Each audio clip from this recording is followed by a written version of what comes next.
ഒരുപാട് നാളത്തെ ആഗ്രഹമായിരുന്നു ഒരു ഓട്ടോമാറ്റിക് വാച്ച് മേടിക്കണം എന്ന്. അപ്പോൾ ഞാനത് തപ്പി ഇറങ്ങിയതാണ്.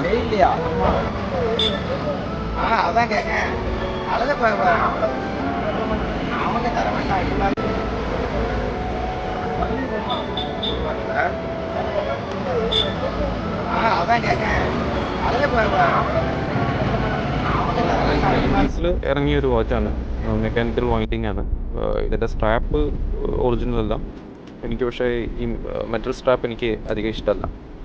ഇതിൻ്റെ ബ്ലാക്ക് സ്ട്രാപ്പ് ഇട്ടാൽ ഇത് കാണാൻ നല്ല ഭംഗിയാണ്. വാച്ചസ് അല്ലെങ്കിൽ പഴയ വാച്ചസ് കിട്ടുമ്പോൾ നമുക്കൊന്നെങ്കിൽ ഇതിൻ്റെ ഡയല് ക്ലിയർ ആയിരിക്കില്ല, അല്ലെങ്കിൽ വേറെ എന്തെങ്കിലുമൊക്കെ നമുക്ക് ഇഷ്ടപ്പെടാത്ത ഒരുപാട്, അല്ലെങ്കിൽ ഗ്ലാസ് എന്തെങ്കിലും ബ്രോക്കൺ ആയിരിക്കും, ചെറുതായിട്ട് ഇതുണ്ടാവും. ഇതിന് ചെറുതായിട്ടുണ്ട് എന്നാലും അറിയുന്നില്ല. പിന്നെ ഡയല് ക്ലിയർ ആയിരിക്കില്ല. പിന്നെ ഇത് കൂടാതെ എനിക്ക് വേറൊരു വാച്ചൂടെ ഞാൻ എടുത്തിരുന്നു, പക്ഷേ അത് വർക്കിംഗ് കണ്ടീഷൻ ഓട്ടോമാറ്റിക് വാച്ചാണിത്. ഇതിന് ഇത് വേറെ പ്രത്യേകതയുണ്ട് കേട്ടോ. ഇത് നമ്മുടെ വീക്സ് നമുക്ക് അറബിക്കിലുണ്ട്. പിന്നെ എന്താ